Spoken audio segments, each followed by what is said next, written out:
Heading into round 22, here's how the ladder looks. The top 4, we have the Panthers, the Broncos, the Warriors and the Storm. Panthers and the Broncos on 32 points. The Warriors and Storm on 28. Also at 28 are Canberra at 5th. And to round off the 8, we have Cronulla, North Queensland on 26 points. Parramatta at 8th on 24. The Bunnies also at 24, dropped to 9th, with Newcastle and Manly both on 23. We say it every week, this ladder is bloody ridiculous.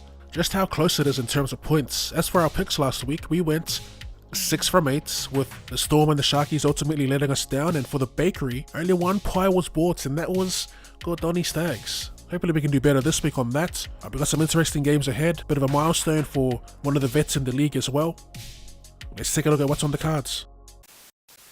A big game to kick off the round, we have the Brisbane Broncos hosting the Sydney Roosters, this being played at the Gabba. In terms of ins and outs, we'll start with the Broncos here. They welcome back their departing enforcer, Tommy Flegler, who jumped straight back into that starting side, pushing Keenan Palacia to the bench. And Dean Mariner jumps onto the wing for Jesse Arthurs. For the Chooks, the one change, Victor Radley jumps back into lock for Nathan Brown, who moves to the bench, pushing Siwa Wong out of the 17. In terms of form, Broncos coming into this one 3-game winning streak. As for the Roosters, they're coming off snapping a 3-game losing streak, putting 36 points on the Titans, who were disappointing. As for my pick, I'm going to take the home side. I'm going to take the Bronx. We'll go 1 to 12, as I do think the Roosters, who are pretty much do or die from here on out, will be kicking it into overdrive these last few weeks of the regular season.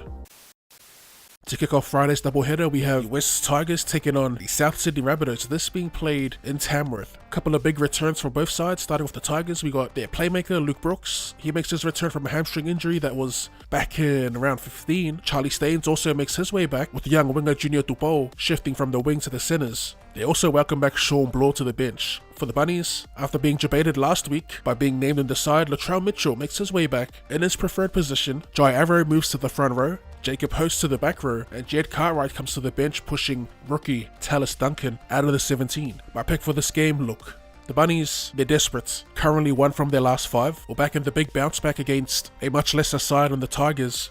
Still without Junior Totola, but I do think the move of Jai Arrow to the middle will help fill that void, coming up against a forward pack of the Tigers elk, who we all know, despite having an awful season, their forward pack have some heavy hitters. The Bunnies could use Arrow's aggression and extra punch through the middle. I'm with the Bunnies here, a big bounce back, 13+.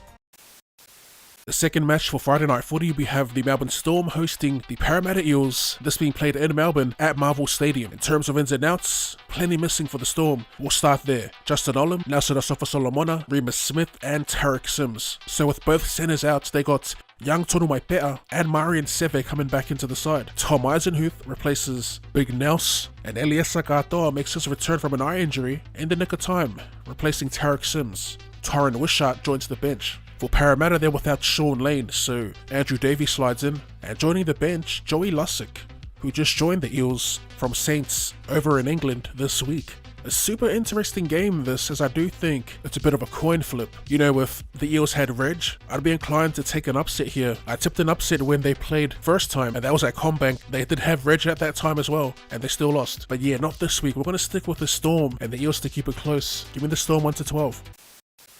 The first game of 3 for Saturday, we have the Canberra Raiders playing the Newcastle Knights. Now, in terms of ins and outs, there's none on the side of the Raiders, and for the Knights, there's only one. Jacob Saifiti will be starting in the front row in place of his brother, Daniel, who has picked up an injury. In terms of my picks of this styles clash, if you will, I'll be taking the Raiders. I'll be taking the Knights. Both teams full of grit, but the big difference between the two, I'd have to say the Newcastle Knights have more points in them. I'll be low-key disrespected the Raiders last week, saying they had nothing for the Warriors.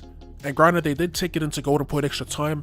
Their attack was still pretty ordinary, to be honest. And I don't see much of that changing coming up against the Newcastle Knights, who have, in my opinion, more to offer in terms of attack, with KP floating around at the back and Jacko steering the ship. So yeah, short and sweet, I'll take Newcastle and I'll go 1 to 12. Second game, we got the St. George Illawarra Dragons hosting the Manly Warringah Seagulls. This being played at Wynn Stadium. In terms of ins and outs, starting with the Dragons, there's only one change. Moses Mbai drops out of the squad, and they'll be debuting a 22-year-old Connor Malaisan. Mbai is not only out, but he's off to the Super League. For the Seagulls, they are without Josh Aloiai and Daniela Paseka, so Matt Lodge and Torfafor Sipley jump into the starting side, Bullimore joins the bench, and that's about it. Being a hindsight hazard, I definitely disrespected Manly's right edge, who completely dismantled Cronulla's newly formed left edge, with DCE putting on an absolute clinic, Speaking of DCE, it's a milestone match for him. This is his 300th game in the league. What an accomplishment. My pick in this game, I do think it'll be a pretty close one, especially with Manly losing a bit of power through the middle. I'll back him in to get it done though. Twice on the road and back-to-back weeks. Give me Manly. Give me 1-12. Game 2 for Saturday, we got the current back-to-back champs, the Penrith Panthers, taking on the Cronulla Sharks. This being played at Bluebet Stadium. Now, in terms of ins and outs, Lemieux's out for the Panthers. He'll be gone for an extended period, like I heard it was until finals. So he's been replaced on the bench by Matt Eisenuth. For the Sharkies, they are without Dale Finucane and Jesse Colquhoun, who had a pretty tough debut. Colquhoun, by the way, is suspended for 1 game. Filling in for Colquhoun, they've got the vet in Wade Graham back on the edge, Cam McInnes at lock. As for my pick, Penrith and Penrith, good luck with that.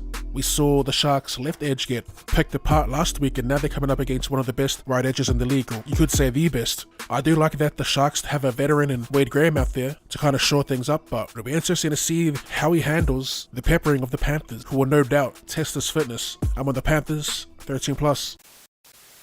To kick off the Sunday sesh, we have Canterbury Bankstown Bulldogs taking on the Redcliffe Dolphins. Now, the outs starting with no Hayes Perham, no Jackson Torpene, and no Paul Alamotti. They do welcome back some absolute weapons though, starting with Viliame Kikau. It's been a hot minute since we've seen him. They also welcome back Jacob Preston, Josh Adokar, and Toby Sexton. As for the Finns, they'll be without Raystone, so Kenny Bromwich moves into lock. Also, they got the hammer going back to fullback, with Valens Tafade moving into the centers. And off the wing, thank the freaking league odds for that. They also welcome back Jeremy Marshall-King. And my pick, I'm actually not too sure. the Bulldogs have some quality ins, with Villy back on the left edge, Preston back on the right. That's some solid defense on both edges. For the Finns, they're kind of going through that fatigue stage, after a pretty hectic start to the season. I do think they can squeak out a much needed win, but I also think that the Dogs will keep it pretty tight. So give us the Dolphins 1-12 points.